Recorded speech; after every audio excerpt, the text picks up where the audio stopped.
Atheist जो है ये सवाल करते हैं कि अल्लाह ताला ने इस दुनिया को क्रिएट किया, उससे पहले अल्लाह ताला कहाँ थे, ठीक है, और फिर टाइम एंड स्पेस का जो कॉन्सेप्ट है उसको मर्ज करते हुए वो ये कहते हैं कि फिर बिग बैंग जो हुआ वो कैसे हुआ। तो अब ये बिग बैंग से पहले कायनात कहाँ थी, और एथियस्ट ये पूछता है कि उससे पहले अल्लाह ताला का वजूद कहाँ था, वो जाहिर बाद में कैसे हुआ। ये सारे सवाल मर्ज करके आप इसको एड्रेस करें कि अगर किसी मुल्हिद के जहन में ये सवाल बार बार गूंजता है तो उसके बारे में कुरान करीम क्या कहता है। ये बहुत खूबसूरत सवाल है। पहले मैं थोड़ी सी इंफॉर्मेशन शेयर कर दूं। अच्छा, देखें, एक एथियस्ट होता है जो किसी खुदा को नहीं मानता, ठीक है। एक एग्नोस्टिक होता है जो कहता है हो भी सकता है और नहीं भी हो सकता, सही, और कुछ स्केप्टिक होते हैं, कहता है पर उसके दिल में शुकूक व शुबात होते हैं।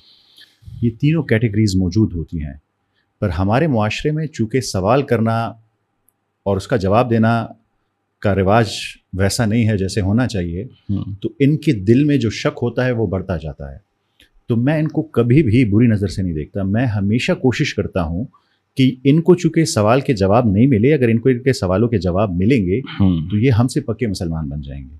तो मैं इस इंटेंशन से इन्हें गाइड करने की कोशिश करता हूँ, लॉजिक से, साइंस से, फिलॉसफी से, वो जुबान जो ये समझते हैं, सही, ताकि ये समझ से। क्योंकि आप इन्हें कुरान करीम की दलील दें, वो ये नहीं मानते। ये मानते हैं क्योंकि हमने जो नॉलेज हासिल की है उसी से हमें समझा। जी जी।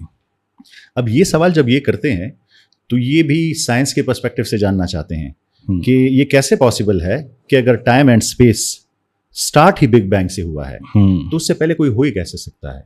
अगर टाइम नहीं है, स्पेस नहीं है, तो फिर कैसे उससे पहले कोई हो सकता है या किसी ने उसे क्रिएट किया है।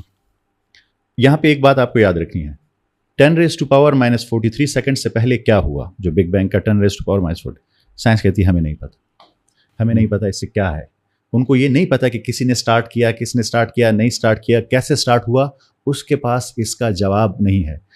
आपको ये मालूम होगा कि दो जगह पे हमारी सारी अकल, हमारी सारी फिजिक्स, हमारी साइंस फेल हो जाती है। एक, बिग बैंग के 10⁻⁻43 सेकंड से पहले क्या था, वो पार्टिकल, वो ज़र्रा कहाँ से आया जिससे ये सब कुछ बना, नहीं पता, कोई उसके बारे में इंफॉर्मेशन नहीं है। दूसरा, जो ब्लैक होल की सिंगुलैरिटी है, उसके बाद क्या होता है, वहाँ पे हमारी सारी फिजिक्स, सारी इंफॉर्मेशन, सारी नॉलेज फेल हो जाती है। तो इन्हें नहीं पता कि 10⁻⁻43 सेकंड से पहले क्या हुआ। यहाँ पे मैं एक बहुत पॉइंट रेस करता हूँ कि अगर रियलिटी में देखें ना तो कोई एथियस्ट हो ही नहीं सकता। अच्छा, ये बड़ा इंपॉर्टेंट है। क्यों, मैं आपको भी बताता हूँ। अगर आपको एक चीज़ का नहीं पता, 10⁻⁻43 सेकंड से पहले क्या हुआ आपको नहीं पता, तो फिर प्रोबेबिलिटी बनती है 50-50। हो सकता है कोई हो जिसने इसे स्टार्ट किया हो, या हो सकता है कोई और रीज़न हो, पर आपके पास श्योरिटी नहीं है कि बिल्कुल कोई नहीं है। वो प्रोबेबिलिटी 50% है। और वैसे भी मैं एक और चीज़ भी इसमें डॉक्टर साहब ऐड कर दूं कि बिग बैंग भी एक थ्योरी है, और थ्योरी अपनी हैसियत में कभी एब्सोल्यूट नहीं हो सकती। हाँ, तो जब आपके पास 100% श्योरिटी ना हो, आपको पता है हमारी कायनात 95% डार्क मैटर और डार्क एनर्जी से बनी है, जिसके बारे में हम कुछ नहीं जानते, कुछ नहीं। तो क्या पॉसिबल है कि आपके पास 95% नॉलेज ना हो, आपको ये नहीं पता हो जो इनिशियल बिगेनिंग है वो कैसे हुआ है, और आप 100% श्योरिटी से कह दें कि खुदा नहीं है? तो मेरे ख्याल में कोई भी एथियस्ट नहीं है। एग्नोस्टिक हो सकता है, एथियस्ट नहीं है। अगर उसका ये क्लेम है तो ये साइंटिफिकली, लॉजिकली बिल्कुल गलत है। अब आते हैं इस सवाल पर कि जब टाइम भी नहीं था और स्पेस भी नहीं था, मतलब हम अभी जहाँ बैठे हैं ये एक स्पेस है और एक टाइम है, एक डेट है, उसमें हम चल रहे हैं। तो अगर जब टाइम ही नहीं था, स्पेस नहीं था, तो किस तरह ये कायनात बनी? जी, तो इसमें मैं आपको एक काउंटर क्वेश्चन करता हूँ, वो आपको इंटरेस्टिंग भी लगेगा। आपको लगता है कि ये जो मैं बैठा हूँ, आप बैठे हैं, सब कुछ ये असली है, ये रियल है? मुझे तो यही लगता है। ये सब कुछ रियल है?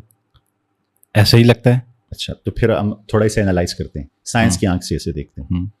आप किससे बने? सेल से बने? सेल से बने। सेल मॉलिक्यूल से बने? साइंस यही कहती है। साइंस यही कह रही है, क्योंकि हमारे पास तो दो तरह की नॉलेज है ना जी, या रिवील्ड नॉलेज है कुरान करीम की, और या एक्वायर्ड नॉलेज है। उससे बाहर तो अगर कोई अपनी मन मर्जी करे वही हो सकता है, वरना आपने इन दो में से एक को मानना है। बिल्कुल। तो कुरान करीम चूंकि ये मानते नहीं, तो हम अभी साइंस पर बात करते हैं। ठीक है। तो साइंस कहती है आप सेल से बने, सेल मॉलिक्यूल से बने, मॉलिक्यूल एटम से बने, एटम जो है वो इलेक्ट्रॉन, प्रोटॉन, न्यूट्रॉन से बने, और वो क्वार्क से बने। क्वार्क किससे बने? यहाँ पे स्टॉप है। स्टॉप। अब एक और बात सुने मेरी, क्वांटम फिजिक्स का ऑब्जर्वर इफेक्ट है। यासिर साहब हैं क्योंकि मैं इन्हें देख रहा हूँ, अगर मैं ना देख रहा हूँ तो ये सामने कुछ भी नहीं है। ये तभी लोड होता है जब मैं इसकी तरफ देखता हूँ, इसे कहते हैं ऑब्जर्वर इफेक्ट। एक दफ़ा फिर आपको समझाऊं, इस दीवार पे जो चीज़ें लगी हुई हैं इस टाइम, जी ये इसलिए हैं कि मैंने इन्हें देखा है। अगर मैं ना देखूं तो यहाँ कुछ नहीं है, तो मेरी कॉन्शियसनेस की वजह से ये एग्जिस्ट करता है। अगर मैं ना देखूं तो कुछ भी एग्जिस्ट नहीं करता। वंडरफुल। इसे कहते हैं ऑब्जर्वर इफेक्ट। ये क्वांटम फिजिक्स की थ्योरी है, प्रूवन थ्योरी है। आपने यंग डबल स्लिट एक्सपेरिमेंट देखा होगा, जब इलेक्ट्रॉन वो फायर करते हैं, यस, तो जब आप उसे ऑब्जर्व नहीं करते तो डिफरेंट बिहेव करता है। बिल्कुल। जब आप उसे ऑब्जर्व करते हैं तो डिफरेंट बिहेव करता है। मैं आपको भी बताऊंगा कि ये कायनात क्यों असली नहीं है और इसमें वाहिद असली चीज़ क्या है, हम उस पर आएंगे, पर मैं सिर्फ आपको उसकी तरफ लेके जा रहा हूँ। तो क्वांटम फिजिक्स कहती है कि कुछ भी एग्जिस्ट नहीं करता, मगर जब आप उसे ऑब्जर्व करते हैं वो तब। अब आप अगर क्वांटम फिजिक्स के टॉप फिजिसिस्ट को, नोबेल विनिंग फिजिसिस्ट को डिस्क्रेडिट करना चाहें वो दूसरी बात है, पर हम तो अगर साइंस की बात करेंगे तो फिर साइंस की बात करेंगे। तो वो कहते हैं कि कुछ भी एग्जिस्ट नहीं करता। हमें पता है एट बेस हम क्या है, हमें पता ही नहीं है, वो बेस वैल्यू हमें पता नहीं है। आपने मैट्रिक्स मूवी देखी है? नहीं, मैंने नहीं देखी। मैट्रिक्स मूवी बड़ी जबरदस्त मूवी है। अच्छा, ये मैट्रिक्स मूवी बहुत सारे लोगों ने रिकमेंड की है, ये क्यों देखनी चाहिए? अब मैं आपको बताता हूँ। कियानो रीव्स की मूवी है, उसमें एक कैरेक्टर होता है आर्किटेक्ट। अच्छा, उसमें बेसिक कंसेप्ट उसका क्या है, वो पूरी मूवी आपको लगता है कि असली है, फिर उन्हें पता चलता है, एट द एंड उन्हें पता चलता है कि वो बिल्डिंग, वो लाइफ जो वो सारी जी रहे थे, वो सारी फेक थी, और वो असल में एक रूम में वर्चुअल रियलिटी हेडसेट पहन के पड़े हुए हैं। ये सिर्फ उनकी कॉन्शियसनेस थी जो उस दुनिया में, उस मूवी में घूम रही थी। वहां जितनी बिल्डिंग्स थी वो कोड्स थी, कुछ भी जितने लोग थे वो कोड्स थे। रियल वहां पे कुछ भी नहीं था, रियलिटी कुछ और थी। अच्छा। वो जिसे रियलिटी कह रहे थे वो रियलिटी नहीं थी। रियलिटी वो थी जहां पे वो एक्चुअली पड़े हुए थे, और वो जिसे रियलिटी समझ रहे थे वो रियलिटी नहीं थी। यहां तक आप समझ रहे हैं ना? मैं आपको असल में एक जगह लेके जाना चाह रहा हूं। और ये बेस किस चीज पे थी ये मैट्रिक्स मूवी? ये निक बॉस्ट्रम का सिमुलेशन हाइपोथेसिस पे, ट्रायलेमा पे बेस थी। ओके। वो क्या कहती है? वो क्या कहती है, वो निक बॉस्ट्रम की थ्योरी जो है, सिमुलेशन हाइपोथेसिस जो है, वो यह कहती है कि ये दुनिया जिसमें हम रहते हैं ये असली नहीं है, ये बेस रियलिटी नहीं है, ये मैट्रिक्स की तरह पूरी एक सिमुलेटेड दुनिया है, बेस रियलिटी कहीं और है। क्वांटम फिजिक्स का होलोग्राफिक प्रिंसिपल कहता है कि ये जो आप सब कुछ देख रहे हैं ये ऐसे है जैसे प्रोजेक्टर से लाइट निकलती है। सही। हम वो लाइट देख रहे हैं, वो रियल नहीं है, प्रोजेक्टर कहीं और पड़ा हुआ है, वो बेस रियलिटी में पड़ा हुआ है। सही। ये बेस रियलिटी नहीं है। आपको ये पता होगा कि हम लोग, बल्कि उस तक जाने से पहले मैं आपको एक और एग्जांपल देता हूँ। आप मुख्तलिफ गेम्स देख लें, जैसे बड़ी मशहूर गेम आजकल कौन सी होगी, पबजी देख लें। सही। पबजी गेम कब बनी? दैट्स अज्यूम 2013 में बनी। सही। अब अगर बाय चांस पबजी गेम के एक कैरेक्टर को कॉन्शियसनेस आ जाए कि मैं कौन हूं, तो वो कहेगा कि अच्छा 2013 में 2013 में एक वाकया हुआ और मैं आ गया, उससे पहले तो कुछ भी नहीं था। तो अगर मेरी ये गेम रियल है, ये पबजी, उसको वो असली समझे, तो उसे लगेगा कि इससे बाहर दुनिया हो ही नहीं सकती, क्योंकि मेरा टाइम तो 2013 से स्टार्ट हुआ। बिल्कुल। इससे पहले तो ना स्पेस था ना टाइम था, ये तो 2013 से स्टार्ट हुआ। तो ये कैसे पॉसिबल है कि इससे पहले कोई हो, जबकि हमें पता है कि वो तो असली नहीं है। असल तो वो 2013 से पहले और बाद में जो दुनिया है वो असली है। मैं फिर शायद उसको पूरा नहीं समझ आता। देखें, पबजी के कैरेक्टर को लगेगा कि दुनिया, उसके लिए दुनिया 2013 से स्टार्ट हुई, उसकी दुनिया 2013 से स्टार्ट हुई, और उसके रियल कैरेक्टर की अजम्पशंस के बाद उसे ये महसूस हुआ कि ये जो जितनी भी कायनात, जो उसकी कायनात है, इसका आगाज ही 2013 से हुआ है। 2013 से पहले कुछ था ही ना, टाइम था ना स्पेस था। पर ये उसका टाइम एंड स्पेस नहीं था। जैसे बिग बैंग को में हमें 13.8 बिलियन 14 बिलियन ऑलमोस्ट 14 हो गए हैं।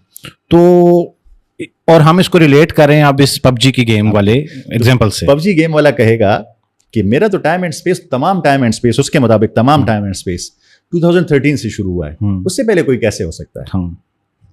अब अपने आप को उस जगह पे डालें। Very good example. और ये मैं नहीं कह रहा, ये निक बॉस्ट्रम कह रहा है। उसने मैट्रिक्स मूवी का पूरा कंसेप्ट इस पे बेस है। इलॉन मस्क कहता है कि the chances that we live in base reality कितना है, आपको पता है? नहीं। 1 in a billion। बिलियन में एक चांस है कि हम बेस रियलिटी में रह रहे हो, वरना बाकी तमाम चांसेस ये है कि हम सिमुलेशन में रह रहे हैं। अच्छा, अब हम एक चीज़ ये है कि मैं जब मुखातिब करने लगता हूँ तो क्योंकि हमारी ये डिस्कशन जो है वो एथिज्म को नॉन बिलीवर कह सकते हैं जब आपने कहा, क्योंकि वो एग्नोस्टिक हैं। हाँ, एग्नोस्टिक हैं बिल्कुल। तो एग्नोस्टिक की एक टर्म नॉन बिलीवर भी हो सकती है। हाँ बिल्कुल मतलब हो सकती है, उसके लिए नॉन बिलीवर हो सकती है। मैं इनको ऐसे देखता हूँ हाँ कि ये इन लोगों को जो नफ्स और दुनिया के गुलाम नहीं है, जो एक्चुअल नॉलेज मांग रहे हैं, सवाल पूछ रहे हैं, इनको अगर सही गाइड किया जाए तो ये मुसलमान नहीं बनते, ये मोमिन बनते हैं, फिर पक्के मुसलमान बनते हैं अगर इन्हें प्रॉपर गाइड किया जाए। और अगर इसे गलत गाइड किया गया और किसी ने बुरे रवैये के साथ इनके पेश आया तो ये तब मुल्हिद बन जाते हैं उस रवैये में। ओके। उसके आपने बुरा रवैया किया तो इतने बदजन हो जाते हैं कि उन्हें लगता है कि ये दीन है, तो उससे बदजन होकर वो मुल्हिद बन जाते हैं। वैसे नहीं, ये चीज़ उन्हें बनाती है, लोगों के रवैये उन्हें बताते हैं। मुझे आज मौका नहीं होगा और ना मैं आपको बताऊंगा, आप कहेंगे कि ये क्या हो रहा है। और अगर आप उन्हें ठीक गाइड करें ना तो वो मोमिन बनते हैं। जो इतने केसेस पड़े हुए हैं सामने। हम पॉडकास्ट के उस हिस्से में दाखिल हुए हुए हैं जहाँ पे मुझे लगता है कि मुझे बिल्कुल भी डिस्ट्रैक्ट नहीं करना चाहिए डॉक्टर साहब को। मेरे ज़हन में तो सवाल आते रहेंगे, मैं कोशिश करूंगा कि मैं दोबारा इंटरप्ट ना करूं। लास्ट पॉडकास्ट में भी मैंने आपसे आप कुछ बता रहे थे और अनकॉन्शियसली मेरे अंदर का एक सवाल बाहर आ गया, तो वो सवाल की वजह से लोगों ने बड़ा क्रिटिसिज्म किया। बहरहाल आप कंटिन्यू करें। हम उस पे थे कि जो गेम का कैरेक्टर है वो रियल हो गया और रियल कंसिडर करने लगा 2013 से, उससे ऑनवर्ड। मैं आपको एक बात बता दूं कि मैं जो है वो ऐसे कह लें जो मेरी सराउंडिंग एनर्जी होती है उस पर काम करता हूँ।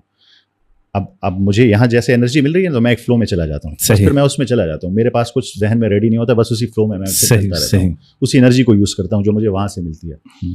तो मैं आपको बता रहा था कि आपकी खुद साइंस की थ्योरीज, आपकी क्वांटम फिजिक्स की थ्योरीज, आपका quantum physics, father of quantum physics कह रहा है कि ये जो जहाँ हम रह रहे हैं ये रियल नहीं है, ये एक सिमुलेशन है। बेस रियलिटी कहीं और है, आर्किटेक्ट कहीं और बैठा हुआ है।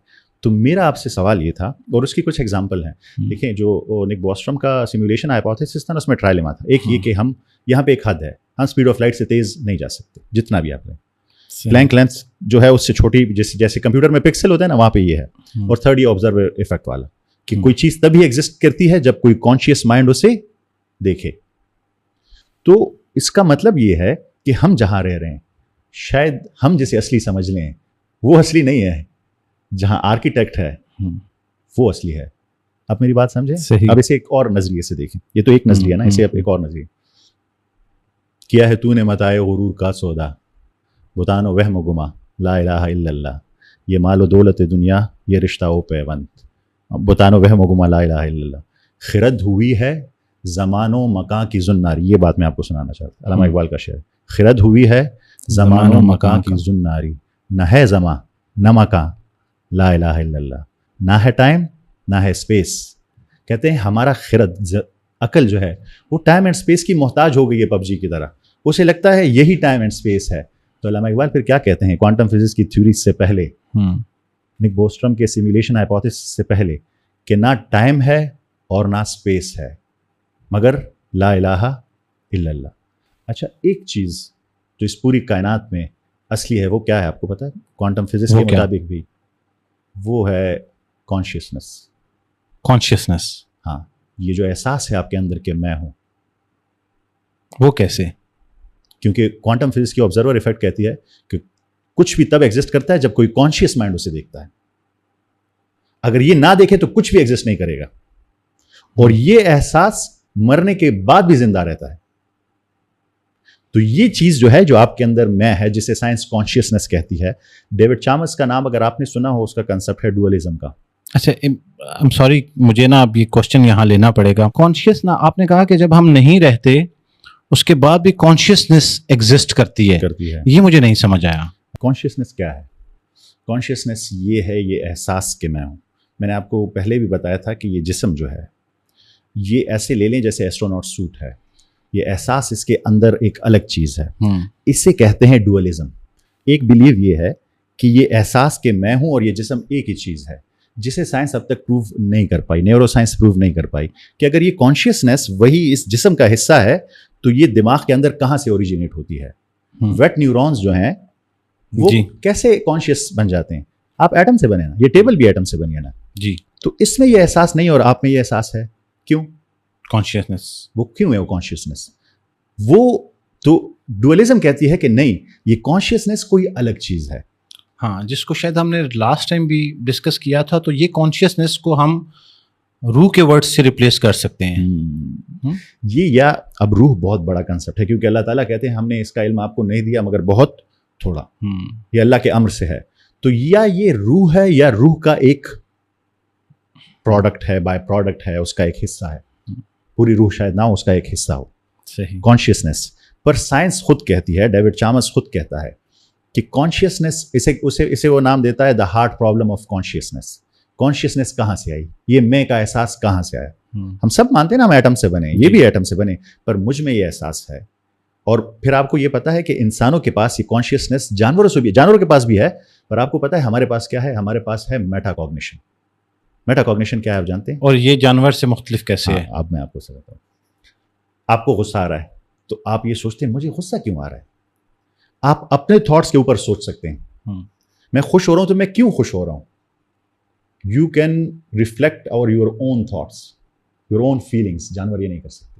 नहीं, जानवर भी तो शायद अपने इमोशंस को एक्सप्रेस कर रहे होते हैं। नहीं, ये फीलिंग्स के ऊपर सोचना, ये तफक्कुर जो है, ये रिफ्लेक्शन जो है, मैं कौन हूं, मैं यहाँ क्यों आया हूं, ओके, ये आसमान कैसे बना, इसे कहते हैं, इसका लेवल, इस लेवल को कहते हैं मेटाकॉग्निशन। जब अपने थॉट्स के ऊपर भी आप सोच सकते हैं कि मुझे ऐसा करना चाहिए कि नहीं करना चाहिए। जानवर इंस्टिंक्ट्स पे काम करते हैं, आप सोचते हैं, चीजों को रिफ्लेक्ट करते हैं, इसे कहते हैं मेटाकॉग्निशन। ये हमारे पास है, हाईएस्ट लेवल ऑफ कॉन्शियसनेस है हमारे पास। क्यों है हमारे पास? कहाँ से ओरिजिनेट हुआ? बॉडी का वो कौन सा, अभी नजर ओरिजिनेट होती है, आपको पता है, आपको पूरा मैकेनिज्म है ना, पता है ना कहाँ से ओरिजिनेट हो रही है। आपका हाथ जलता है तो आपको पता है क्यों क्यों। जी बिल्कुल। पर ये कॉन्शियसनेस आपके जहन में कहाँ से ओरिजिनेट हो रही है, आपको नहीं पता ये कहाँ से ओरिजिनेट हो रही है। तो डेविड चामस कहते हैं कि the heart problem of consciousness, ये बॉडी अलग है और ये एहसास जो कॉन्शियसनेस है ये अलग है।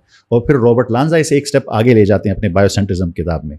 वो कहते हैं कि मरने के बाद ये एहसास कि मैं हूं ये जिंदा रहता है, अपनी किताब बायोसेंट्रिज्म में कहते हैं, पर किसी और यूनिवर्स में या डायमेंशन में ट्रांसफर हो जाता है। कुरान करीम के लिहाज से तो हम बिल्कुल क्लियर हैं कि हाँ, हम इसके बाद जिंदा रहते हैं, हमारा ये एहसास जिंदा रहता है। पर ये मैं आपको उनके पर्सपेक्टिव से बता रहा हूँ। और सिर्फ ऐड कर दूं फिर वहां से चलो, कि ये एहसास कि मैं हूं, क्वांटम फिजिक्स कहती है इस एहसास की वजह से ये सब कुछ है। ये एहसास ना हो तो कुछ भी ना हो। ये चीज, ये दीवार लोड इसलिए हुई क्योंकि एक कॉन्शियस माइंड ने उसे देखा। अगर कॉन्शियस माइंड ना होता तो ये दीवार लोड